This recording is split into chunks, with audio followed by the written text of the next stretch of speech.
Hello, and welcome to the Logistics Management Podcast Series. My name is Jeff Berman. I'm Group News Editor for Logistics Management Magazine and also the Peerless Media Supply Chain Group. Today, it's a real pleasure for me to welcome back Larry Gross to our podcast. Larry is a 44-year veteran of the freight transportation sector and president of Gross Transportation Consulting based in Durango, Colorado. Uh, his practice is an independent consulting practice specializing in freight transportation matters. Larry is also the author and creator of Intermodal in Depth, an analytical report covering the intermodal sector. Larry is an acknowledged expert on intermodal matters who makes frequent appearances before the transportation community. He's played a key role in the creation of educational content at the IANA Intermodal Expo for the past several years, and he also enjoys teaching and has offered business case studies for use in the IANA Academic Challenge Competition at the University of North Florida, as well as the IANA Expo Academic Challenge. Prior to starting his consulting practice, Larry enjoyed a long career in intermodal equipment development and sales and is the individual most closely associated with the innovative Railroader Intermodal System, an organization that he headed for more than a decade. Larry, welcome back. Jeff, great to be with you as always. Thanks for Yeah, having me. absolutely. It's a real pleasure. And I believe this is your fifth time joining us for our podcast. So you're in some good company there with our mutual friends, Tony Hatch and Ian Jeffries, to name a few. Well, So that's good company to be with. yeah, absolutely. So let's jump into it, Larry. Why don't we kind of just start with sort of the state of the freight economy as you see it, and obviously as it relates to intermodal too. I mean, we keep a pretty close eye on things like inflation, retail sales, employment, GDP, etc. How are you sort of seeing things at this point in time? Well, I think one of the major themes, and this is particularly true from the intermodal standpoint, is that there's been this really significant disconnect between what has been going on in the import side of the house, in the international side of the house, and what's happening domestically. You've Sure. had an extremely strong period of imports with imports running over the last over the last couple of months, still maybe 15% above where they were prior year, and nothing even remotely close to that with regard to the domestic freight environment. So this Yes. this disconnect has been sort of, I'll say, a continuing theme. And the question is, well, there are several questions that come out of it. One is, why has that disconnect occurred? And secondly, how long can it last? And certainly a chunk of this strength that we've seen at this point, still an undefined chunk, is volume that has been upstreamed in time, that moved earlier than normal, and that was in response, I think, to a couple of factors. One is the potential threatened strike on the East Coast with regard to the ILA and all of the ports on the Eastern Gulf Coast. That threat has now ended with the ratification of the proposed contract by the ALA. But we're still, I think, seeing echoes of that because the strike, or the renewal of the strike, was originally set for mid-January, and people were making commitments in terms of where they would route their freight and when it would move, that are still just playing out just because of the lag time between when the decisions are made and when the freight actually hits our shores.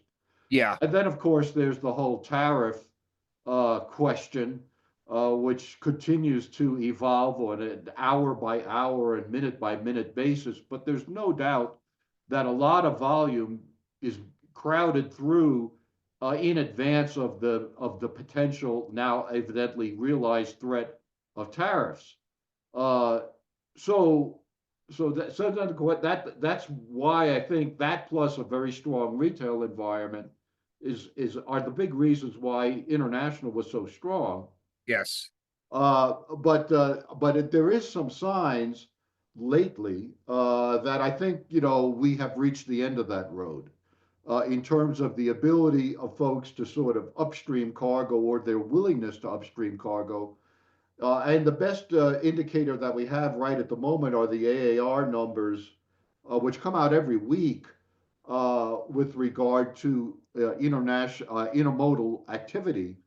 And those numbers have shown a pretty steep drop from week to week to week over the last 3 weeks. And I anticipate when we get the numbers tomorrow, which will be March 5th, covering the last week of February going into March, that Hmm. we're going to continue to see that trend. So it takes some time for these changes to be expressed in the numbers, but it looks to me like we've passed an inflection point there, and international volume is beginning to ebb. And I think when we see the port numbers for February, they'll be coming out probably in another 2 weeks or so. We'll start to see some signs of that, uh, and as folks begin to start to deal with this new reality. On the domestic side, we've seen on the truckload, overall truckload market, really, I'll say, continued tepid demand. Intermodal has actually been a little bit stronger than that, and that's because I think we're finally starting to see some uh, some clawing back of market share in long haul trucking by domestic intermodal share that was lost during the restructurings associated with PSR and the service issues Hmm. that were in place and the capacity issues in place after the pandemic surge, which burned a lot of folks and created some significant market share loss for domestic intermodal. Maybe we're starting to see a little bit of a recovery from that. Okay, great feedback. And you had mentioned tariffs. I mean, tariffs have really been the major talk, especially going back to January 20th in freight transportation logistics circles. We saw the 25% matching 25% tariffs being placed on Mexico and Canada, an additional 10% being placed on imports bound to the U.S. From China. Um, there's so many moving parts that there's almost minute by minute it seems it's gonna be a lot of ramifications for shippers, for their supply chain plans, operations, etc. Um, the ink is barely dry on these announcements, Larry. What are some things that you would offer up? I guess words of advice, perhaps you would offer up to shippers about how to approach the situation. What are some steps that they need to take? Obviously, you had just talked about the pull forward that we've seen in those import numbers, but I guess it's kind of like a what now predicament. How would you address that? Well, boy, Jeff, it's such a tough problem because when supply chains, as you know better than anybody, don't turn on a dime. We're talking about changes that are extremely involved, and changes. The time frame is measured in months and years, not Yes. days and hours. The tariff situation has been so volatile. We just don't know from one day to the next what the administration is going to do. Although we are at a point now where the tariffs on Mexico and Canada have gone into effect as of this morning, we have no idea really whether they're going to endure or not, or whether the master negotiator is going to change his mind or somehow, reverse course or what, right? So that makes this situation extremely difficult from a planning standpoint and from a reaction standpoint, because there's an equal chance that you react to what is the current reality, and then a week from now things will have fundamentally changed. So I think that the natural reaction and what the markets are going to do is actually do nothing for the most part, and wait for this situation to settle and the smoke and dust to settle a little bit before you start taking significant actions. Of course, there's going to be a significant inflationary aspect to all of this in terms of and disruptive aspect in terms of who's paying what, when. We have particularly the automotive sector, which is highly integrated. From an intermodal perspective, just to put this in perspective, the cross-border markets are relatively small as a piece of the total North American intermodal sector. That both you put Canada and Mexico cross-border markets with the U.S. together, it's less than 5% of the total. And Okay. most of the Canadian volume is actually ISO containers that are coming into ports on the West Coast and being railed from there, Vancouver, Prince Rupert, into into Chicago and the Midwest. It's not at all clear what the tariff situation is regarding those shipments. If you take, there's only a relatively small number of domestic containers crossing the U.S. Canadian border. I think when I looked in 2024, total is 75,000 or so for the entire year. So this is a very small market.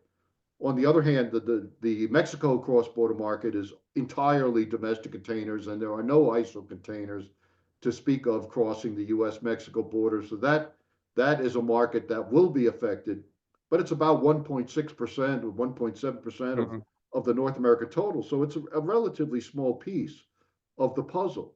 Uh, and where I think you are going to start to see some effects is in that push pull when people are trying to either beat the tariffs, at which point you see that kind of acceleration that we have seen uh, Mhm. in the last couple of months. And then after the tariffs are implemented, probably a period of slack demand when the inventories that have been already upstreamed and stored are worked down.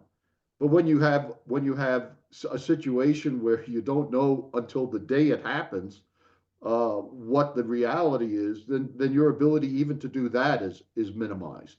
So I think it's a time to just maintain flexibility, keep your powder dry, and cope as best as we can with this chaotic situation. And not to overreact. Not saying it's not serious; it's deadly serious, but we just don't know exactly what reality is going to be, and the chances of making a misstep are too great. Absolutely, and it's not like those are the only tariffs being bandied about. The White House has also recently launched investigations regarding potentially placing tariffs on both lumber and copper imports.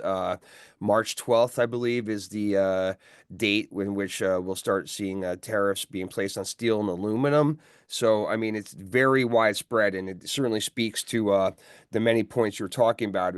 One thing I've been hearing a lot about, Larry, when talking to people in my interviews and research, is just the term supply chain uncertainty. It just is kind of taken on a life of its own, just almost entirely driven by these actions. Are you seeing things in that same way, and in when you go about your day to day and talking with industry stakeholders?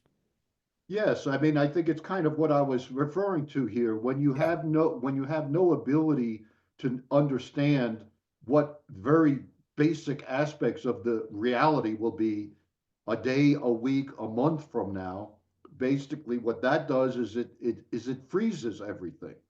You're not in a position to make decisions because the options for what is going to transpire are so widely dispersed. Hmm. Ranging from punitive tariffs to no tariffs we can talk about these docking fees that are also in the mix here with regard to Chinese built vessels.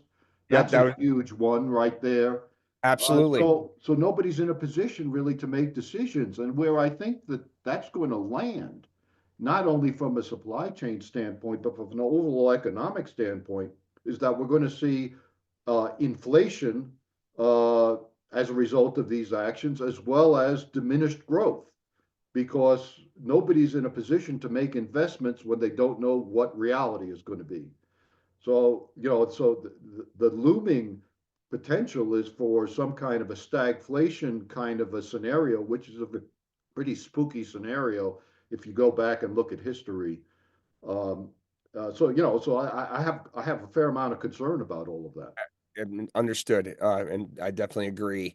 So you had just mentioned the what's going on in China with the dock fees, and and we reported on it on February, late February. The Office of the U.S. Trade Representative issued a proposal that would charge Chinese-owned ships up to 1 million per entrance, and Chinese-built vessels would be charged 1.5 million per entrance. It's widely viewed that that's going to have a negative impact on global trade. Um, eh, I'd be more interested in hearing from you, Larry, about the direct impact that this could have on intermodal. I guess specifically ISO related intermodal in this case, if I'm not mistaken. Well, I mean, it will be hugely disruptive if it comes to pass in anything like the form that has been floated here.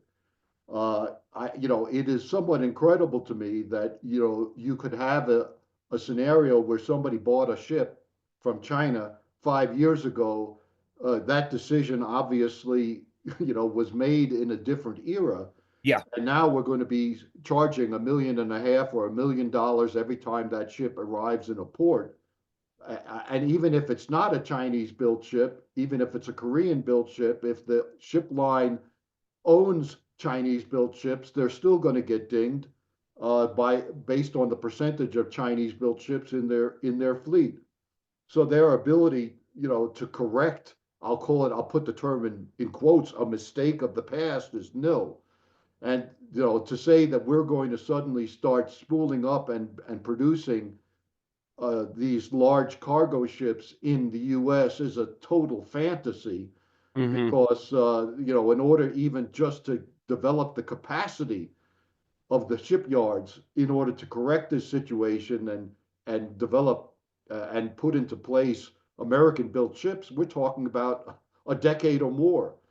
So it really is a question as to what this is going to accomplish, other than adding a lot of cost and a lot of disruption.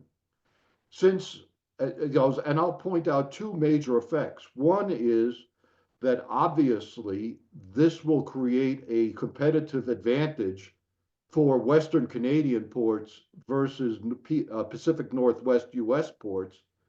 So we'll see a lot of volume being diverted up to Prince Rupert and Vancouver, away from places like Oakland and Seattle, Tacoma. Same thing probably on the East Coast, uh, being diverted towards Canadian ports that will not be seeing these kind of fees. Um, and the other thing that's going to happen is you're not going to see as many port calls being executed by these carriers, because every time they pull into the port, it's another $1 million.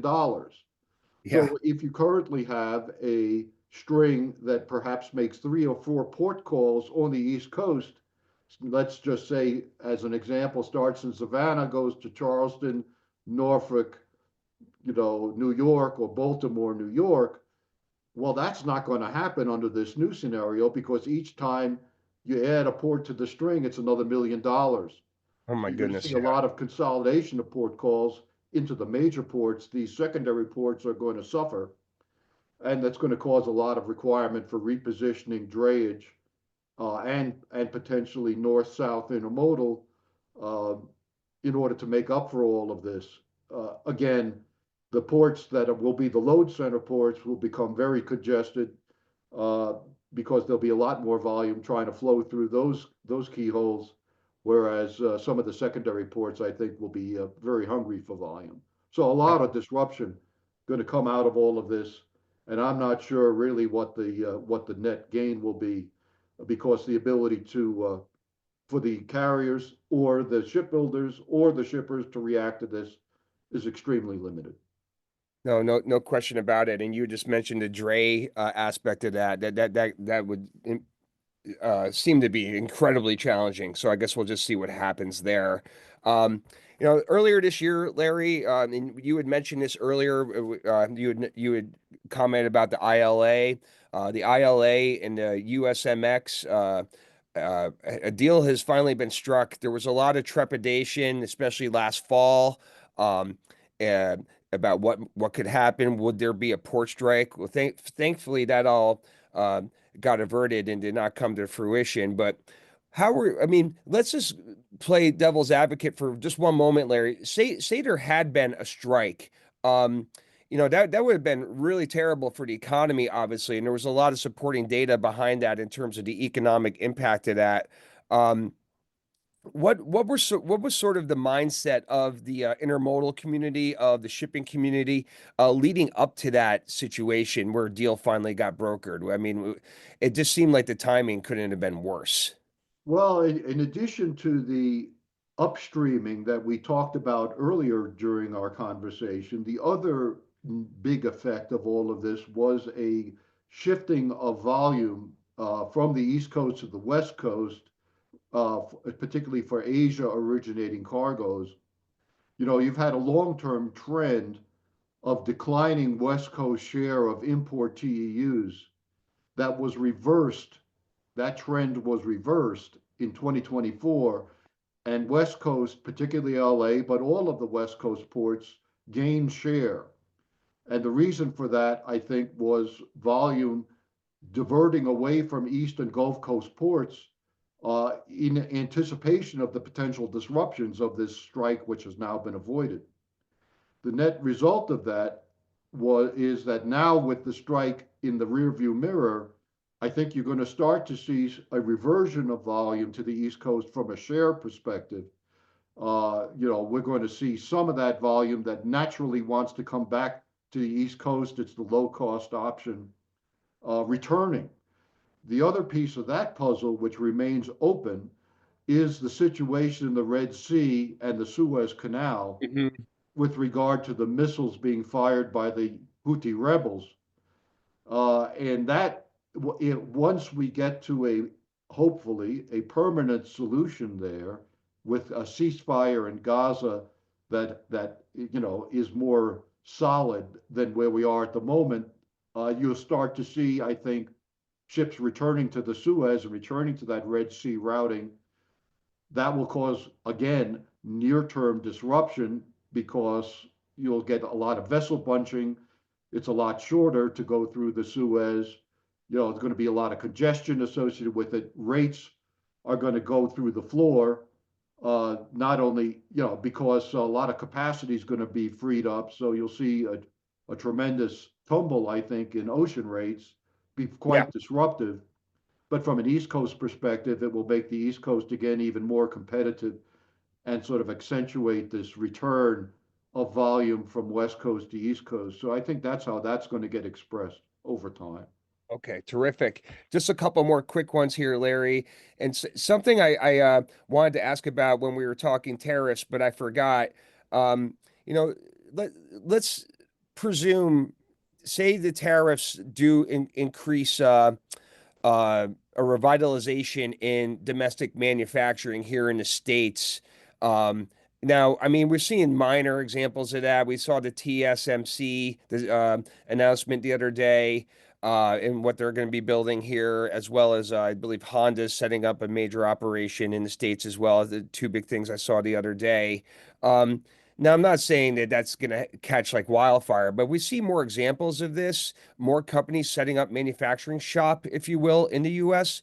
How does that impact domestic intermodal, for example? What would that mean from a market perspective if we saw more domestic manufacturing slash nearshoring occur in a meaningful way? Yeah, well, from a well, I'll say even a broader perspective, let's call it trucking and intermodal. A domestic Yeah.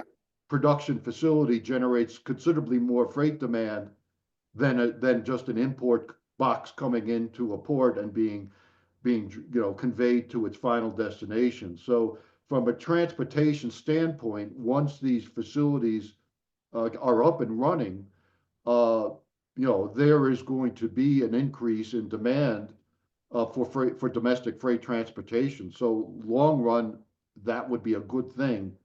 From an intermodal perspective, the question becomes, are these facilities going to create their own constellation of supporting factories and parts suppliers close by, in which case it's mainly a trucking story, or are some of these loads going to be moving further distances, in which case then intermodal could play a role. That will, be something that I think we can only see down the road. Okay. Yeah. Very, very good. And then just to wrap up, Larry, I just was curious to get your take on the current state of intermodal service levels. Obviously, on the rail side, service levels were fairly scrutinized all not that long ago. Um, how are things matching up now? Has there been progress on the service side? Is there still room for improvement? Where do things really stand? Well, there's always room for improvement, Jeff, as you know, but I think that the system is running considerably more smoothly than it had been. And it has negotiated, I'd say, quite a few significant disruptions. Both, I mean, we're talking about weather-related disruptions, snow in the south, fires in the west, the port strike or the threatened port strike, which was quite disruptive. And the system has displayed considerably more resiliency than it had in the past. And as shippers begin to develop more confidence in that, that's why I think you're starting to see a little bit of share returning on the domestic side, because folks are beginning to redevelop a good confidence in the intermodal product. It's an intermodal service product. And so I'm actually, from that perspective, feeling pretty optimistic that lessons have been learned from all of the difficulties that we've gone through, and at the moment at least, the network is running pretty smoothly. Well, I think the rubber will hit the road on that is the next time we have an economic downturn, and whether the railroads will be as quick to cut as they have been in the past. Because typically, when we get a downturn, they cut very fast, and then it turns out that it's kind of difficult for them to build back as fast as the economic demand returns. So we'll see if that lesson has been learned, but that's an issue for the future. Absolutely. All right. Well, listen, Larry, this brings us to the end of our allotted time for today's podcast. So, on behalf of Logistics Management Magazine and also the Peerless Media Supply Chain Group, I'd like to just say thanks for joining us again for the fifth time. Thank you, Jeff. It's always a pleasure to be here. If folks want to reach out to me with questions or have an interest in the intermodal report that I produce, I can be reached at lgross, Gross, at intermodalinDepth.com, intermodalinDepth, all one word.com. And you can find out information on our report, which I am producing in conjunction with IANA, at www.intermodalinDepth.com. So thanks, Jeff, for having me. It's always a pleasure. Yeah, absolutely, Larry. It's great to have you. And I just want to tell the audience, in case they're not aware, Larry also has a great presence on LinkedIn. You can find him there just simply by punching in Lawrence Gross, and he should pop right up there. And for those of you that are not signed up to our podcast, please go ahead and do so. Just look for Supply Chain 24/7 wherever you get your podcasts, and you should be able to find it easily and subscribe to it. And we always would appreciate that. So thanks, everybody. Have a great day, and we'll catch up with you soon.